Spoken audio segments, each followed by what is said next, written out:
Satu, alladzina hum fi salatihim khashi'un.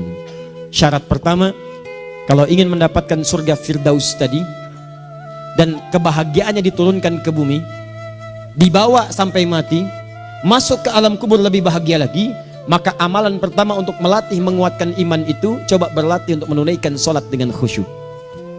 Kalau Anda kerjakan benar sholat ini, maka apa yang Anda dapatkan? Teman-teman ingat betul, saya mau tanya sebentar. Keabadian yang abadi disebut dengan sa'id. Kalau kita ingin turunkan ke dunia percikannya kita dapatkan, usahanya disebut dengan apa? Masih ingat? Aflah itu kalau didapatkan, kata dasarnya apa tadi? Falahun. Lihat baik-baik. Kata Allah dalam Al-Quran tadi, kalau ingin mendapatkan falahun, amalan pertama sholat. Makanya ketika dipanggil sholat, kalimat falah dilekatkan pada panggilan sholat. 5 kali diingatkan. Begitu muadzin kemudian azan memanggil Anda, hayya 'alas shalah. Anda bertanya, ya Allah kenapa kami mesti sholat? Dijawab, hayya 'alal falah. Yuk, pagi ayo. Yang sejati datang sini. Belum dapat sujud, belum dapat ruku, saya berikan. Makanya ketika orang sholatnya benar, dia akan mendapatkan 5 keutamaan. Saat di dunia nih, belum ke akhirat, 5 keutamaan yang tidak diberikan pada orang yang tidak sholat. Atau orang sholat tapi sholatnya nggak khusyuk. Sebab syarat mendapatkannya khusyuk. Alladzina hum fi sholatihim khasyi'un. Bukan alladzina hum fi sholatihim saja, tapi ada kalimat khasyi'un. Artinya yang tidak khusyuk saja nggak akan dapat, apalagi yang nggak sholat. Apa yang 5 ini?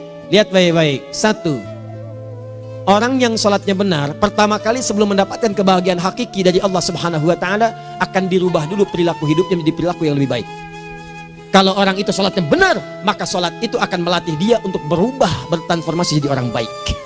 Itu ada di Quran surah ke-29 ayat ke-45. Innas sholata tanha anil fahsya'i wal munkar. Sumber keburukan cuma 2, kalau bukan fahsya itu munkar. Maaf, pornografi, porno aksi, LGBT, kata-kata jorok, kotor itu fahsya. Di orang sholat kata Allah, mustahil berkata-kata kotor. Orang sholat tidak akan pernah mencela. Orang sholat tidak punya kata-kata jorok. Jadi kalau ada sekarang orang yang sholat senang mencela orang lain, itu berarti ada masalah dalam sholatnya. Dan dia belum dijamin sebagai ahli surga terbaik. Dan hidupnya nggak bahagia. Nggak bahagia. Aneh nih. Sholat tapi senang cela orang. Aneh. Aneh. Yang paling bahaya adalah menikmati celahannya. Itu yang paling aneh. Anda ngaji. Anda ikut taklim. Taklimnya sesuai Quran, taklimnya petunjuk sunnah. Anda sholat, Anda puasa, tapi Anda masih senang mencela orang lain dan menikmati celahan itu. Kalau nggak mencela, kayaknya nggak komplit kehidupan. Maka ada yang salah dengan ibadah Anda. Ada yang keliru. Karena mustahil taat bertemu dengan maksiat, itu mustahil. Mungkar, keburukan yang diingkari oleh hati, sumbernya nafsu perut dengan akal.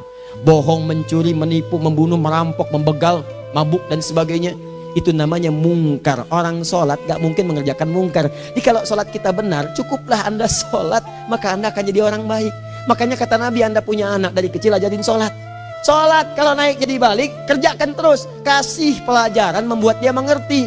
Kalau masih susah, berikan pelajaran. Ini sering diterjemahkan dengan memukul. Mukul di Arab beda dengan konteks mukul sekarang. Mukul di Arab tuh ngasih pelajaran supaya ngerti. Anda bisa terjemahkan dengan konteks lain. Uang jajannya tahan, yang kesukaannya simpan dulu. Bisa dengan konteks kekinian, tapi poinnya kenapa anak Anda dari kecil ajarin sholat, sampai kenalkan dengan masjid, ajari 3 tahun bawa ke masjid, kenalkan dengan masjid, gak ada masalah lari-lari itu sebelum waktu sholat. Kenalkan dulu. Dulu orang-orang tuh begitu, sebelum waktunya dikenalkan, jalan, begitu lari, biarin dulu. Setelah itu diberi pengertian, nah ini bukan tempat berlari, yang berlari di sana nanti, yang di sini nanti akan ada orang-orang baik semuanya. Terus Anda lihat berbaris, baris rapi. Kalau pengen baik ikutan baris nanti. Terus nanti ada yang mimpin di depan, namanya imam. Imam itu siapa ya? Tetangga kita bukan yang Pak Imam, bukan. Bukan. Kalau tetangga kita namanya Imam S. Arifin. Kalau yang ini imam sholat namanya. Imam sholat itu nanti akan pimpin menyembah Allah. Allah siapa ya? Allah itulah yang memberikan ayah rizki. Allah itu yang memberikan ayah rizki sehingga bisa beli tobot buat kakak. Beli robokar poli, ini yang poli, ini yang embers, ini yang heli, ini dulu kakak semuanya tuh yang kasih Allah. Nanti kalau kakak bagus bisa ikut rapi di sini, Allah akan senang, akan ditambah lagi oleh Allah. Oh begitu ya, datang, begitu caranya. Ini bukannya waktu sholat belum dikenalin udah dibawanya main-main di masjid. Bahkan ada yang agak repot lagi, di rumahnya susah diatur, dibilang, kamu ini susah diatur, main sana ke masjid, disuruh main, ya main di masjid. Yang salah bukan anaknya, orang tuanya. Apa rahasianya anak itu disuruh ke masjid, suruh sholat? Rahasianya, begitu anak itu sholat dengan baik, maka dia akan tumbuh jadi anak baik di kemudian hari. Itu maksudnya. Nah, sekarang saya agak bingung ini, pendidikan TK sekarang salah sih? Enggak, cuma saya agak bingung mikirnya. Ini anak belum diajarin sholat, udah diajarin manasik. Itu bagaimana cara berpikirnya Ferguson? Agak repot saya mikirnya tuh. Ya, walaupun salah sih enggak, cuma saya bingung gitu. Kenapa nggak dikerjakan tahap yang pertama dulu? Tangga itu kan berurutan, nggak bisa Anda lompat langsung ke 5. Kan 1, 2 belum terlewati. Jelas ya?